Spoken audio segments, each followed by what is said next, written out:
News leaders की हर खबर पाने के लिए सब्सक्राइब करें और बेल आइकन जरूर दबाएं। नमस्कार, आप देख रहे हैं न्यूज लीडर्स और मैं हूं आपके साथ जफर अशरफी।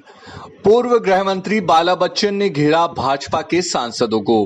पिछले एक साल से जिला क्राइसिस कमेटी में कांग्रेस के 3 विधायकों को सदस्य नहीं बनाया गया था, लेकिन पिछले हफ्ते कलेक्टर द्वारा जारी पत्र में कांग्रेस के तीनों विधायकों को सदस्य बनाया गया, जिसके बाद कल की क्राइसिस कमेटी में पहली बार पूर्व गृह मंत्री विधायक बाला बच्चन भी शामिल हुए। लेकिन ऐसा लगता है कि अब कांग्रेस के विधायकों को सदस्य बनाने के बाद बीजेपी और कांग्रेस दोनों का राजनीतिक अखाड़ा आपदा समिति का सभागृह बन चुका है। पहली बार आए बाला बच्चन ने दोनों सांसदों को सवालों के कटघरे में खड़ा कर दिया और कहा कि माननीय सांसद सुमेर सिंह सोलंकी जी, आपने जो अपनी सांसद निधि से 25 लाख रुपए का ऐलान किया, वो राशि आपने कैसे दे दी, जबकि माननीय प्रधानमंत्री ने सांसद निधि पर तो रोक लगा रखी है। यही सवाल सांसद गजेंद्र सिंह पटेल से पूछा कि आपने अपनी निधि से 40 लाख रुपए की राशि देने का ऐलान किया, जबकि सांसद निधि पर रोक लगी हुई है, तो आपने ये राशि कैसे दे दी। सवाल यही नहीं रुके। इस क्राइसिस कमेटी में भाजपा के जिला अध्यक्ष सदस्य है, लेकिन कांग्रेस के जिला अध्यक्ष वीरेंद्र सिंह दरबार को कमेटी से बाहर किया गया है। इसी तरह सवालों की कतारें लगी हुई थी। वहीं कलेक्टर बड़वानी वर्मा से पूर्व गृह मंत्री ने पूछा कि दोनों के सांसद निधि से आपके पास कोई राशि आई है तो इसका मुझे जवाब दें।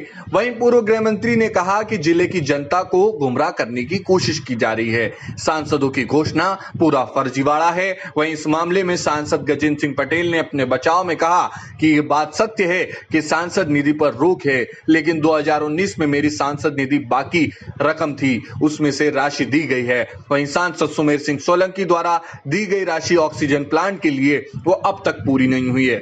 अब तक कोई ऑक्सीजन प्लांट नहीं बना है। तो सवालों के कटघरे में दोनों सांसद आ रहे हैं। देखिए, मैं आप लोगों को बताना चाहता हूँ, आज का जो एजेंडा जिस तरह से हम लोगों को जो दिया गया था कि जिन परिवारों में कोविड से संबंधित जो मौतें हुई है उस पर अनुकंपा नियुक्ति पे विचार विमर्श होगा, लेकिन मैं आपको बताना चाहता हूँ कि उस पर एक शब्द भी नहीं बोला गया है। लक्ष्मण सिंह चौहान जी भी हमारे साथ में है, उस पर कोई विचार विमर्श नहीं हुआ है।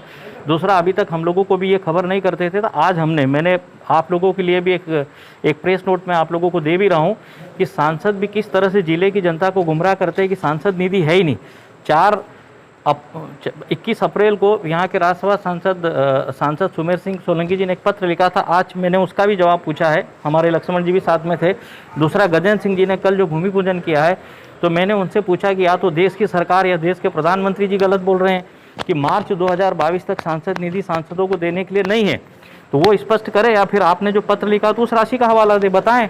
तो सांसद जैसे भी मतलब जिले की जनता को जो गुमराह कर रहे हैं। दूसरा, कोविड से निपटने के लिए उसके जो उपाय जो प्रॉपर जो होना चाहिए, उससे भी मैं समझता हूँ कि उससे संबंधित भी कोई ज़्यादा ठीक ढंग से कोई चर्चा और ठीक ढंग से कोई विचार विमर्श ऐसा लगा नहीं कि आने वाली तीसरी लहर जो कोविड की जो आएगी उससे निपटने के लिए क्या उपाय है और उसके लिए शासन प्रशासन बड़वानी का कितना तत्पर और तैयार है, ऐसा कुछ लगा नहीं। अनलॉक के लिए क्या कहा गया? अनलॉक के लिए चर्चा हुई, सबकी अपनी अलग अलग जो राय बनी है, तो उसमें जो उसकी जो गाइडलाइन जो प्रदेश से जो आएगी वो जारी कल करेंगे, ऐसा कहा गया है।